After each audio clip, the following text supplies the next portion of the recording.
నాస్తిక కేంద్రం ప్రారంభించి 85 సంవత్సరాలు అయిన సందర్భంలో 12వ ప్రపంచ నాస్తిక మహాసభలు 2025 జనవరి 4-5 తేదీలలో విజయవాడ నాస్తిక కేంద్రంలో positive atheism, critical thinking and secular reform అంశం మీద నిర్వహించబడును.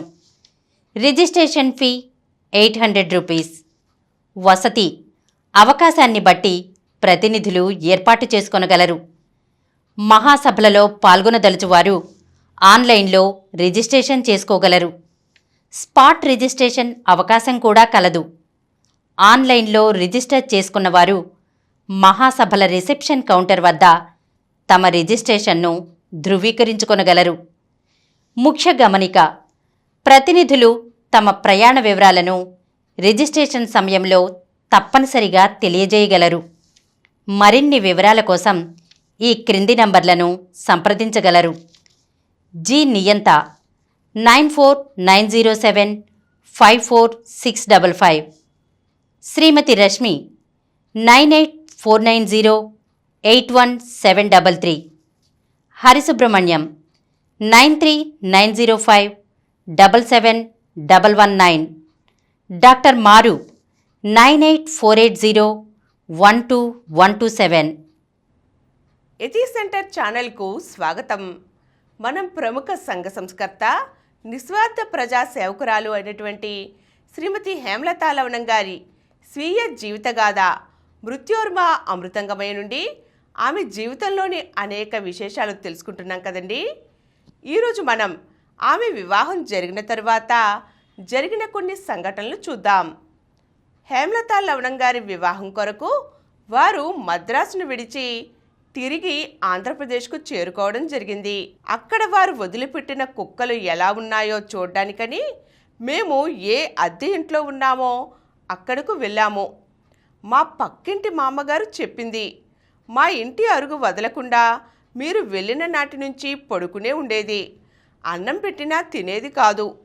అది అలా దిగులుతో కృషించి చనిపోయింది అంటూ కుక్కలంటే ఇష్టమున్న మా అమ్మగారు కన్నీళ్లు పెట్టుకుంది. మరి బాబు 4 ఇళ్ళు అవతల దాన్ని ఆనాడే పెంచుకుంటామన్న వారికి ఇచ్చాను. నేనా ఇంటికి వెళ్ళాను. బయట కట్టివేసి ఉన్న కుక్క బాబు నన్ను చూసి మొరిగింది. నేను మరింత దగ్గరగా వెళ్ళి బాబు అని పిలిచాను. అంతే, ఆ కట్టివేసిన గొలుసు తెంపుకొని నా దగ్గరకు రావాలని అది చేసిన ప్రయత్నం నా ఎడల దాని ప్రేమను ఎంతగా వ్యక్తం చేసిందంటే దగ్గరగా వెళ్ళిన నన్ను కింద పడవేసింది. కనీసం బాబు అయినా జీవించి ఉంది. విశ్వాసవంతమైన మరో మిత్రుడు చనిపోయాడు. నన్ను ప్రశ్నిస్తూ ఆశ్రయం ఇవ్వలేనప్పుడు హృదయం నిండా పొంగిపొరలే విశ్వాసాన్ని నింపుకున్న ఈ మూగజీవులను పెంచి అనాథులుగా వదలడం నాకు ఎంతో బాధ కలిగించింది. మార్చిలో BA ఆఖరు పరీక్షలు రాయాలి. తెలుగు సాహిత్యంలో 5-6 పేపర్లు ఉన్నాయి. ఒకే ఒక ఇంగ్లీష్ పేపరు, అది నాన్ డీటెయిల్. ఈ పరీక్షకు 3 రోజుల ముందుగా నాకు ఇంటి బెంగ వచ్చేసింది. 1945లో మద్రాసులో ఉండగా ఏ ఇంటి బెంగను అనుభవించానో మరలా ఇప్పుడు అదే. తెలుగు ఆఖరు పరీక్షల కోసం చాలా శ్రమపడి చదివాను. అవన్నీ బాగా రాయగలననే ధీమా కూడా ఉంది. పరీక్ష రేపనగా ఆ క్రితం రాత్రి నిద్రపోలేదు. ఒక పక్క ఇంటి బెంగ, మరో పక్క పరీక్షల భయం. పరీక్ష రాశాను. లవణం గారు నేను ఉత్తర దేశ యాత్రలు ముగించుకుని ఇంటికి తిరిగి వచ్చాక అప్పుడు తెలిసింది ఇంగ్లీషు పేపర్లో నేను ఫెయిల్ అయినానని. పరీక్ష మొత్తం పాసు కాలేదు కనుక మద్రాసు విశ్వవిద్యాలయం మొత్తంలో ఫస్ట్ వచ్చిన గోల్డ్ మెడల్ పోగొట్టుకున్నాను. ఆ తరువాత ఆ ఒక పేపరు రాసి పాస్ అయ్యాను. అప్పుడు కాంచనపల్లి కనకాంబ గోల్డ్ మెడల్ ప్రదానం చేశారు. మద్రాసు విశ్వవిద్యాలయం బంగారు పతకం తప్పిపోవడానికి ప్రధాన కారణం ఇంటి బెంగ అనే నా బలహీనత.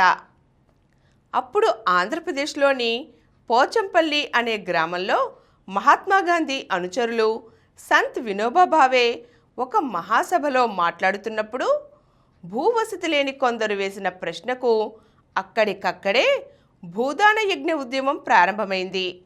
ఆ యాత్ర ఆ సేతు హిమాచలం వరకు సాగింది. ఆ సభలో కొద్ది క్షణాల్లోనే మహా ఉద్యమ శక్తి ప్రభవించింది. వినోబా భావే మనస్సులో అది మహోద్యమం అయింది. ప్రపంచంలోనే ఇది మొట్టమొదటి ఉద్యమం, అహింసాత్మక ఉద్యమం. భూమి ఉన్నవారు, భూమి లేనివారు అనే రెండిటి మధ్యన ఉన్న అగాధాన్ని పోడ్చడానికని వాదన, యుద్ధాలు అనవసరం. ఈ భూదాన ఉద్యమ స్ఫూర్తితో మరొక అహింసాత్మక ఉద్యమం దొంగల సంస్కరణ కూడా భాగమయ్యింది. అలాగే జోగిని దురాచార నిర్మూలనలోనూ ఈ భూదానం ఒక ప్రధానమైన పాత్ర వహించింది. అది మే నెల, తీవ్రమైన ఎండలు. లవణం గారు వినోబాజీకి రాసిన ఉత్తరానికి బదులుగా మమ్మల్నిద్దరినీ మధ్యప్రదేశ్లో జరిగే పాదయాత్రలో పాల్గొనమని ఆహ్వానించారు. అప్పుడు మేమిద్దరం యాత్రలో పాల్గొనడానికి నిర్ణయించుకున్నాం. ఇదే నా సాంఘిక సంస్కరణోద్యమానికి పెద్ద మలుపుగా మారింది. అప్పుడు నా వయసు 28. పుట్టింది వినుకొండ, చదివింది మద్రాసు.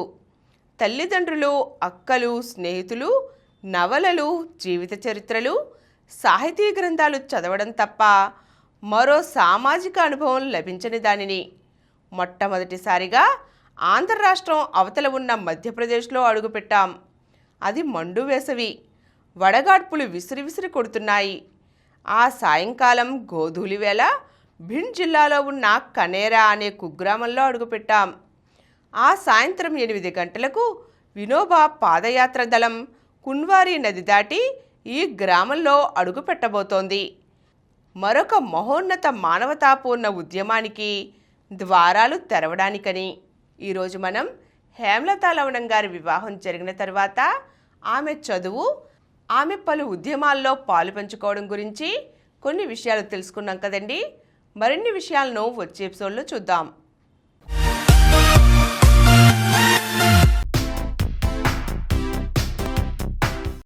ఈ కార్యక్రమం మీకు ఎంతో నచ్చింది కదా.